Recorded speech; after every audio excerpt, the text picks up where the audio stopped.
Toca-me com brasas do altar. Fala, Deus. Fala, Deus. Se alegre atendo ao teu mandar. Fala, Deus.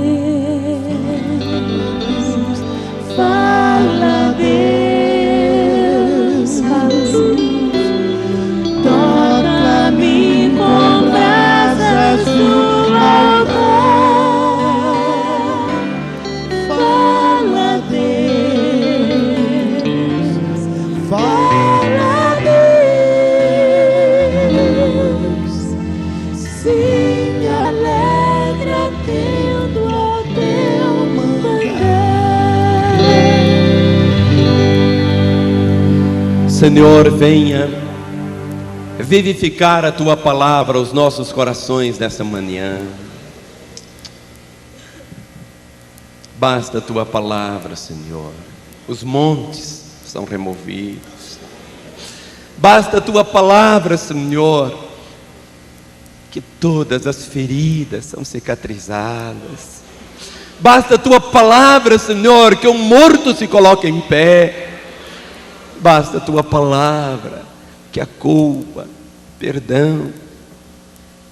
Basta a Tua palavra, Senhor, que nesta manhã os nossos corações, Senhor, tenham um encontro verdadeiro contigo, através da Tua bendita palavra, no nome de Jesus.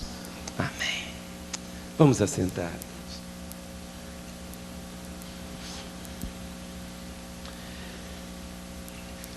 Quando nós tomamos os Salmos,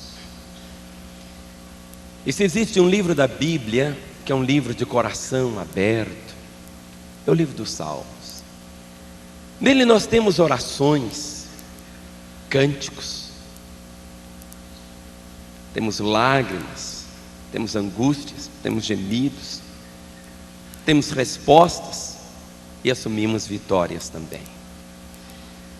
O livro dos Salmos é o livro assim mais lido. Se você for olhar a sua Bíblia, você vai perceber que a parte que está assim mais marcada, com certeza, deve ser o livro dos Salmos. Bem no meio das Escrituras, o livro dos Salmos. Porque todas as vezes que nós nos aproximamos dos Salmos, nós nos vemos ali, mergulhamos na palavra. Mas os Salmos não são como se fossem um analgésico para trazer alívio a qualquer tipo de dor, simplesmente. Nós nos identificamos. E todas as vezes que tomamos a palavra, algo que precisamos ter é exatamente essa empatia com a palavra. Quando encarnamos a palavra, nós aproximamos dela com o propósito de obedecê-la, de vivê-la, de conhecê-la. O livro dos Salmos, em todas as ocasiões, tem uma mensagem para nós. Como nesta manhã, com certeza, a palavra do Senhor vai nos falar. Então vamos abrir no Salmo 123. Salmo 1, 2, 3. 123.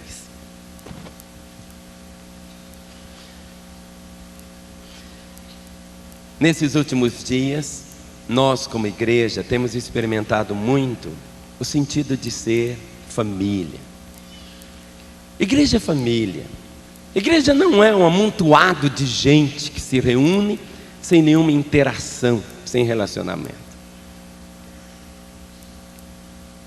Eu estou morando perto do Mineirão e nos dias de jogos há uma multidão que se aproxima.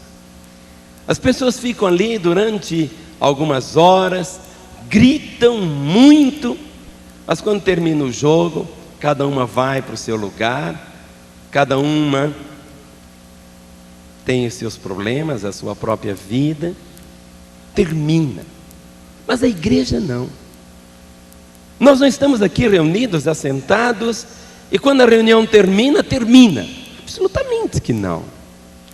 se o seu coração não tiver aquela compreensão fortíssima, que igreja é família, e que existe um relacionamento, e que você tem compromisso com aquele irmão que está ao seu lado, dê uma olhadinha para ele.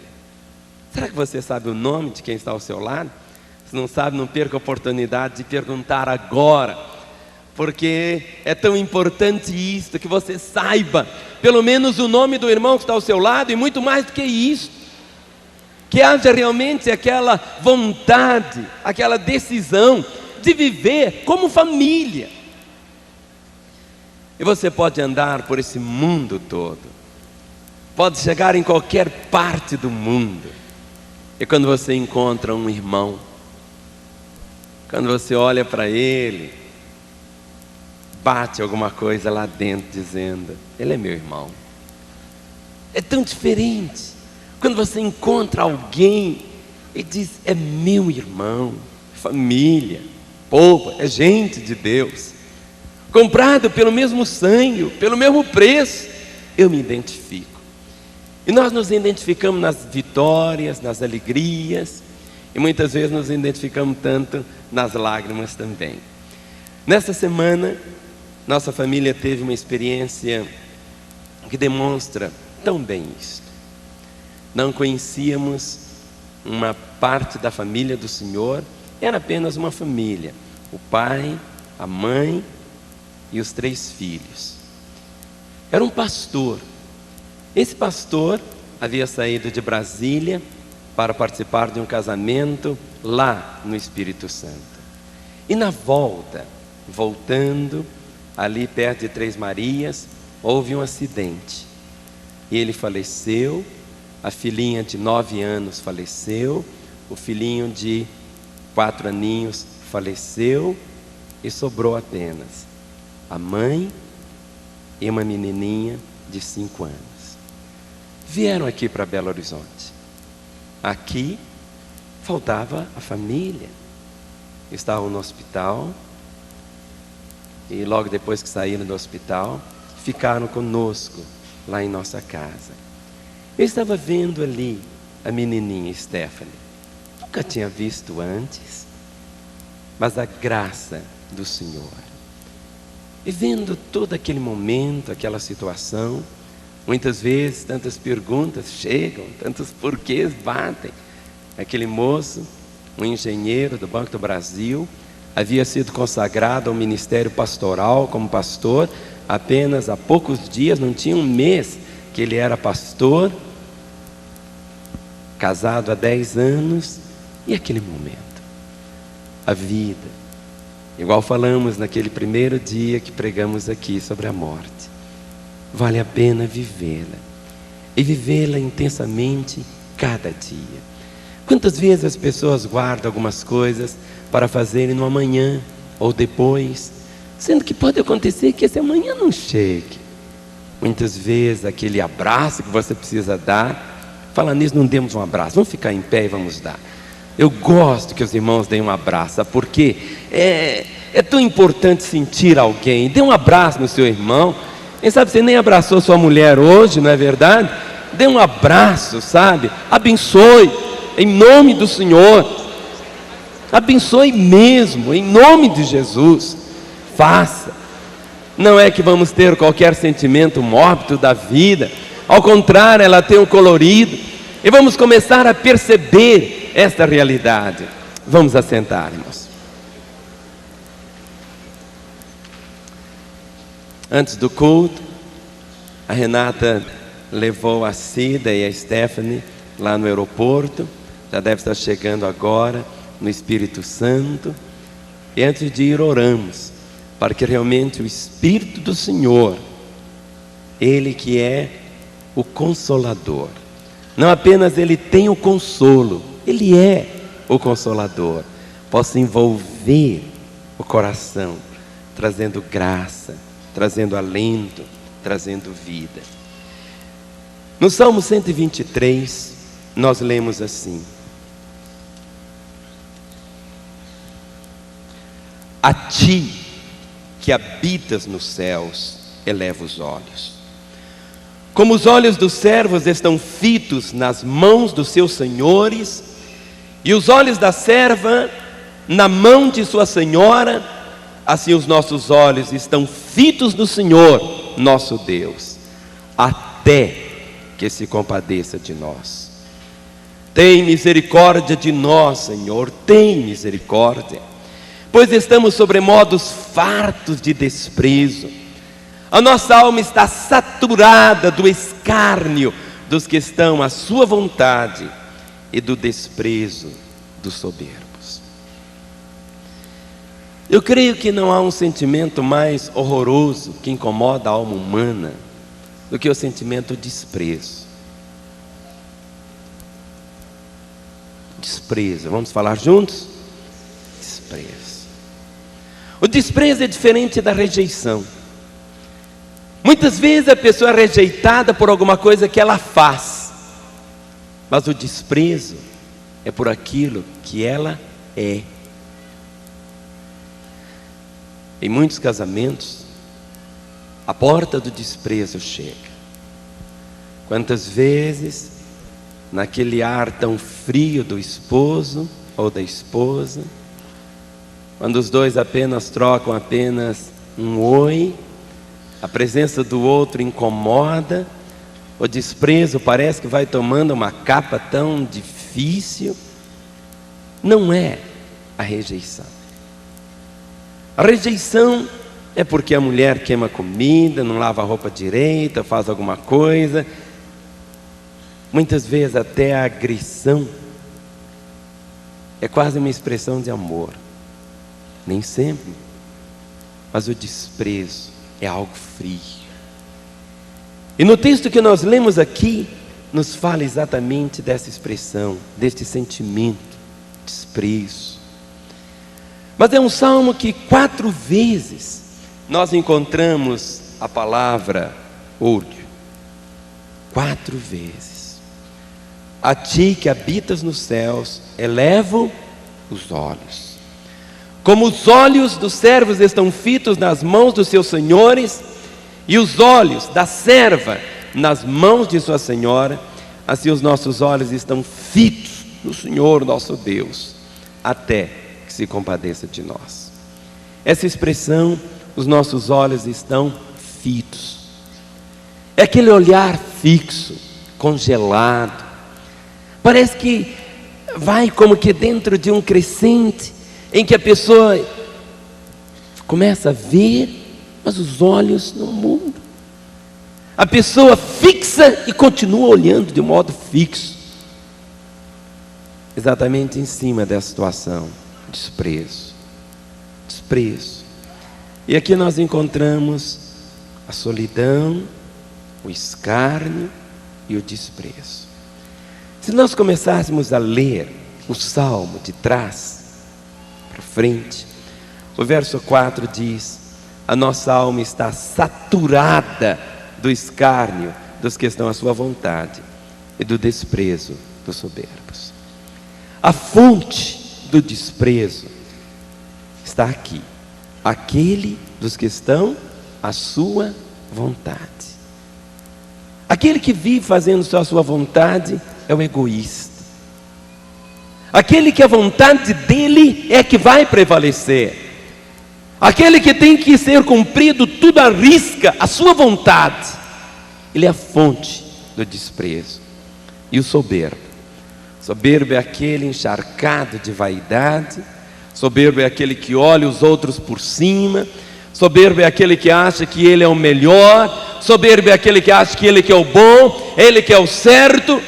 São estes, aqueles que vivem a sua vontade, e aqueles outros que estão marcados pela soberba, que trazem o desprezo. E aqui o salmista, rasgando a sua alma, ele diz: a nossa alma está saturada. Ou seja, como a chuva quando cai na terra, a terra absorve a água.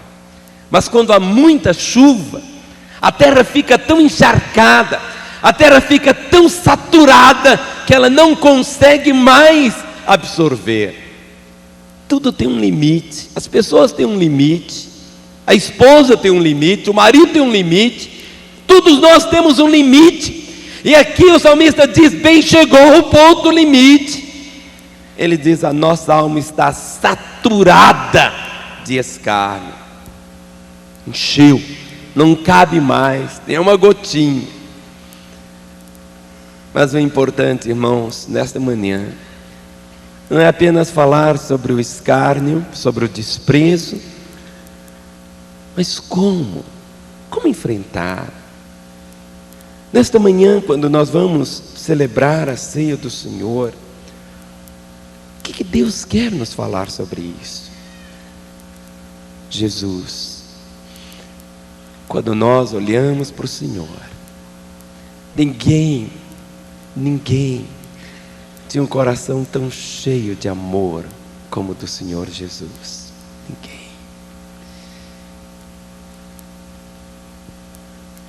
Ninguém. Quando contemplamos o Senhor, o nosso coração enternece. Mas quando lemos o que está escrito aqui, Isaías capítulo 53, versos 3 e 4. Isaías capítulo 53, os versículos 3 e 4, contemplamos um retrato de Jesus. E nesta manhã, quando vamos celebrar a ceia, quando vamos comer do pão, quando vamos beber do cálice, e o Senhor estabeleceu a ceia exatamente com o propósito para que nós sempre pudéssemos nos lembrar, porque a facilidade é tão grande que temos de esquecer, e esquecer exatamente o Senhor. E a nossa fé, ela não é uma religião, é um relacionamento com Ele. Em Isaías 53, os versos 3 e 4 dizem assim, vamos ler juntos: era desprezado e o mais rejeitado entre os homens, homem de dores e que sabe o que é padecer, e como um de quem os homens escondem o rosto, era desprezado e dele não fizemos caso. Certamente ele tomou sobre si as nossas enfermidades e as nossas dores levou sobre si, e nós o reputávamos por aflito, ferido de Deus e oprimido. Era desprezado. Você que já experimentou ou curtiu o desprezo na sua vida, sabe o que significa isso? E diz a Escritura: era desprezado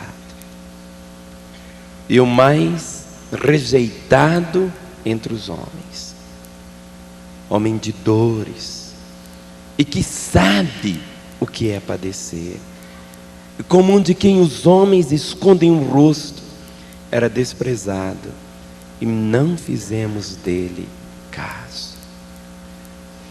Talvez você diga: pastor, isso aí foram os judeus que fizeram isso. Na minha vida não. Eu desprezar Jesus? Não, isso é o outro.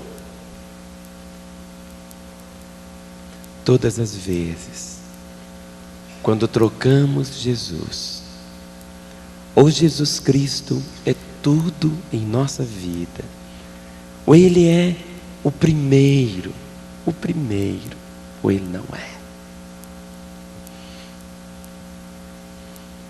Ou a nossa fé, o nosso relacionamento com Ele,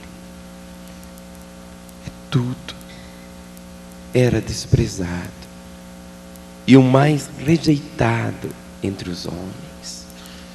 No momento quando você entregou a sua vida a Jesus, você recebeu a bênção mais gloriosa. Mas seguir a Jesus tem um preço. Quando nós cantamos Rude cruz se erigiu, dela o dia fugiu como emblema de vergonha e dor, nós cantamos também: levarei eu também a minha cruz. E a cruz é símbolo de dor, de sofrimento, de morte, de identificação.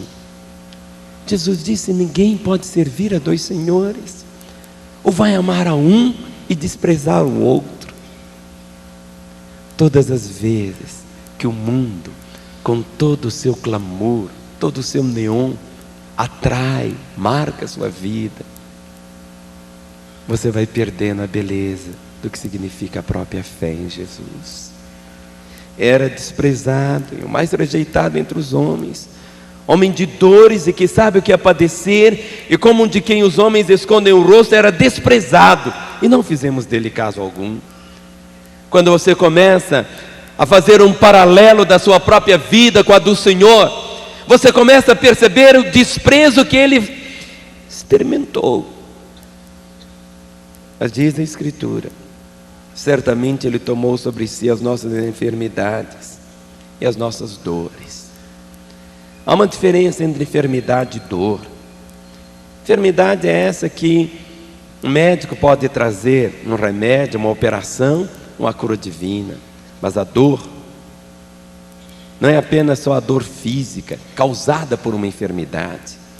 Dor é aquela lá dentro da alma, dor é aquela dentro do coração, dor é aquela chaga exposta pelo desprezo. E diz a Escritura, certamente ele tomou as nossas dores, ele levou sobre si o que? As nossas dores, a dor do desprezo, a dor do escárnio, a dor da rejeição. Ele diz, e nós o reputamos por aflito, ferido de Deus e oprimido. Quando daqui a pouco nós iremos celebrar a ceia do Senhor, quando vamos tomar e comer do pão e beber do cálice, algo que nós precisamos guardar é a compreensão que o ferrão do desprezo já foi arrancado. Ou seja, Jesus, ali na cruz, levou o desprezo também. Ele experimentou, ele se identificou conosco. Não existe nada, mas absolutamente nada, que o Senhor não tenha se identificado ali na cruz. Muitas vezes nós tomamos da cruz apenas a bênção da salvação, apenas a bênção do perdão dos pecados, assumimos e tomamos posse daquilo que o Senhor fez e afirmamos, Ele traz o perdão, tomamos a salvação, mas o Senhor levou também todo, mas todo o desprezo. É isso que a palavra diz. Quando uma abelha pica, um marimbondo, você já experimentou? Fica o ferrão e aquilo dói. O que você tem que fazer? Tirar o ferrão. Quando tira, vem um alívio. Ali na cruz, o Senhor fez isso. A nossa alma está saturada de escárnio dos que estão à sua vontade e do desprezo dos soberbos. Irmãos, o desprezo deve ser uma situação que nós temos que aprender também a conviver com ela. Pode parecer meio estranho isso, mas o apóstolo Paulo aqui em Filipenses, no capítulo 4, abra comigo, Filipenses, capítulo 4, o versículo de número 11, Filipenses, capítulo 4, o versículo de número 11. Filipenses 4, verso 11 diz: digo isto, não por causa da pobreza, porque aprendi a viver contente em toda e qualquer situação. Tanto sei estar humilhado, tanto sei estar desprezado, tanto sei estar abandonado, tanto sei estar humilhado, como também ser honrado. De tudo em todas as circunstâncias já tenho experiência, tanto de fartura como de fome, assim de abundância como de escassez, tudo posso naquele que me fortalece. Então, querido, diante do desprezo, tenha essa compreensão, que Jesus já tirou o ferrão do desprezo. Em segundo lugar, você pode conviver. A palavra diz, tudo posso naquele que me fortalece. Então você esteja dizendo, mas será que eu consigo? Consegue. Diga para o irmão que está ao seu lado, você consegue. Diga para ele, Você consegue. Você consegue não porque você seja bom, ou você consegue não porque você tenha tanta força em si. Você consegue porque a palavra e a graça do Senhor, ela é suficiente. Tudo posso naquele que me fortalece. E algo que, voltando aqui para o Salmo 123, você vai perceber, é exatamente esta compreensão que você precisa começar a desprezar o desprezo com a presença de Deus. A convivência com Ele incomoda, machuca, dói tremendamente. Mas você precisa desprezar o desprezo. Você deve prezar as pessoas e desprezar o desprezo. E a única maneira de você conseguir isto é tendo essa compreensão tão forte da presença do Senhor. Mas uma presença íntima, real, chegada. Por isso que no Salmo, o verso 1 diz assim: a ti, ele não diz, ó tu que habitas no céu. Ó tu que habitas no céu, como se fosse alguém tão longe, tão inacessível, alguém sem relacionamento, sem intimidade. Nós dizemos, ó tu, como se fosse aquele outro, mas ele diz, a ti. Isso é algo que toca, próximo, junto. A ti que habitas nos céus, eleva os olhos. A esse momento, quando nós compreendemos essa verdade, a presença do Senhor, a realidade da sua própria vida, a intimidade do Senhor, nossa fé, eu jamais deixo de proclamar isso, não é uma religião, é um relacionamento. É um relacionamento com o Senhor. É esse relacionamento com Ele. E a única maneira de você ter esse relacionamento com Ele é estando diante dEle, no seu dia a dia, ligado na oração, no cântico, na palavra, no testemunho, na vida. A ti que habitas nos céus, elevo os meus olhos. E a presença dele, ele reconhecia, basta um gesto. Basta um gesto. E no verso 2 ele diz, como os olhos dos servos estão fitos nas mãos dos seus senhores, e os olhos da serva na mão de sua senhora, assim os nossos olhos estão fitos no Senhor nosso Deus. Basta um gesto do Senhor. Um único gesto. Quando nós queremos chamar alguém, como que nós fazemos? Vamos fazer o gesto? Como é que a gente chama alguém? Basta um gesto.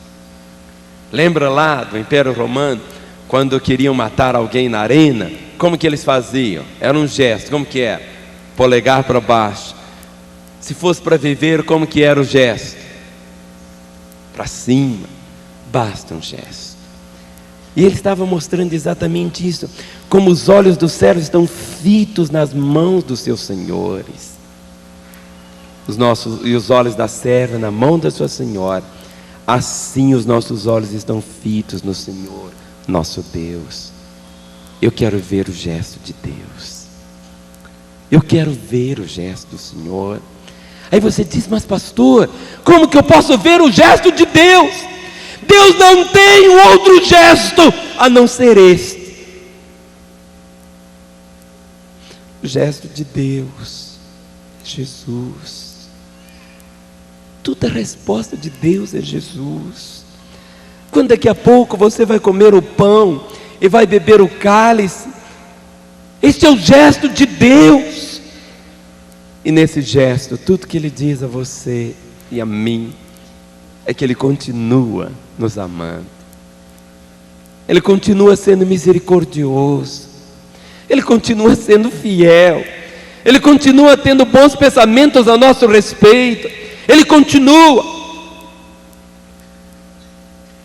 Quantas vezes você fica querendo ver os gestos de Deus de uma forma tão espetacular, e existem pessoas correndo de um lado para o outro, indo através de algumas palavras que não tem nada a ver com a palavra de Deus, buscando outros gestos que não são gestos do Senhor, muitas vezes são gestos de espertalhões, enganadores.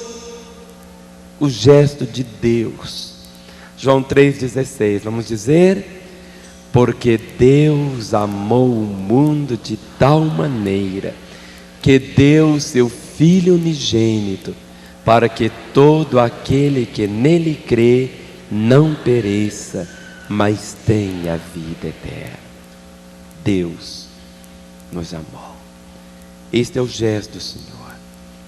E diz a palavra: até que se compadeça de nós.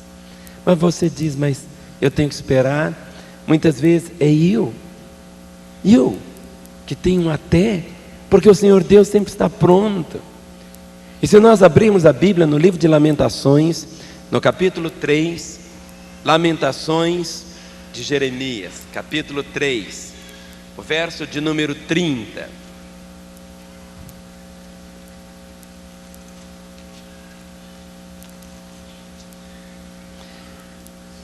Jeremias, é dele sim, é Lamentações de Jeremias. Lamentações é um livro só de lágrimas, de gemidos. Quando você espreme, você percebe tantas lágrimas. Lamentações, capítulo 3, verso 30.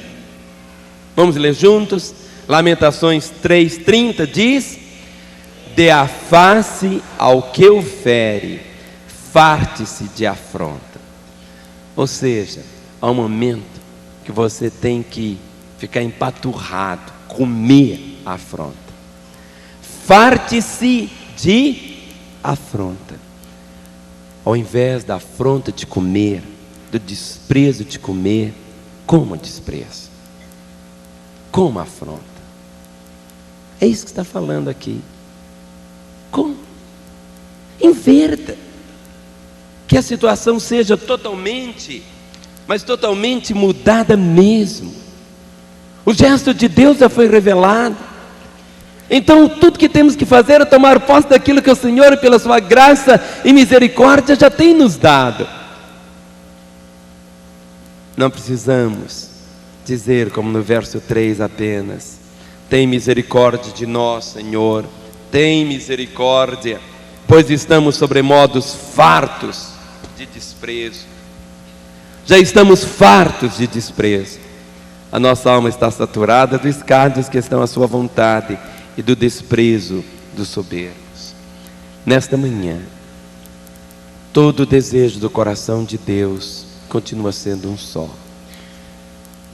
que ao participarmos da sua mesa nesta manhã, os nossos olhos sejam abertos para vermos o gesto de Deus. Amém? Vamos então nos colocar em pé por um instante. Eu quero que você feche os seus olhos, porque nós vamos orar nesta hora. Se você estiver ao lado da sua esposa, abrace-a agora. Abrace. Estenda seu braço sem constrangimento algum. Envolva-a nesta hora. Quem sabe você veio só com seu filho, envolva seu filho agora. Quem sabe esses dias têm sido dias de lutas para você, situações as mais conflitantes. Quem sabe o relacionamento de vocês começou a entrar em um processo de deteriorização. Quem sabe o diálogo entre vocês tem sido apenas só um oi tão frio, e o desprezo começa. Nesta manhã, você vai começar a comer o desprezo. A ti que habitas nos céus, comece a perceber Deus, o Pai, não aquele ser longínquo e distante, mas presente. A intimidade com o Senhor, o relacionamento com Ele. Não olhe dizendo, ó tu, mas a ti que habitas nos céus, eleva os olhos. Como os olhos dos servos estão fitos nas mãos dos seus senhores, e os olhos da serva na mão de sua senhora, assim os nossos olhos estão fitos no Senhor nosso Deus, até que se compadeça de nós. Jesus disse: olhai para mim, e eu, quando for levantado, todos atrairei a mim. Olhai para mim, e sereis salvos vós, todos os termos da terra. É o gesto de Deus. Ali na cruz estava o gesto maior. Deus não tem uma outra palavra, Deus não tem uma outra resposta às necessidades do coração do homem, a não ser Jesus. Só Jesus, só Ele, só Ele. Quem sabe você tem dito: tem misericórdia, Senhor, tem misericórdia, pois estou sobremodo farto de desprezo. A minha alma está saturada dos escárnios que estão à sua vontade e do desprezo dos soberbos. Mas que nesta manhã seus olhos sejam abertos para perceber: era desprezado, o mais rejeitado entre os homens, homem de dores e que sabe o que é padecer, e como um de quem os homens escondem o rosto.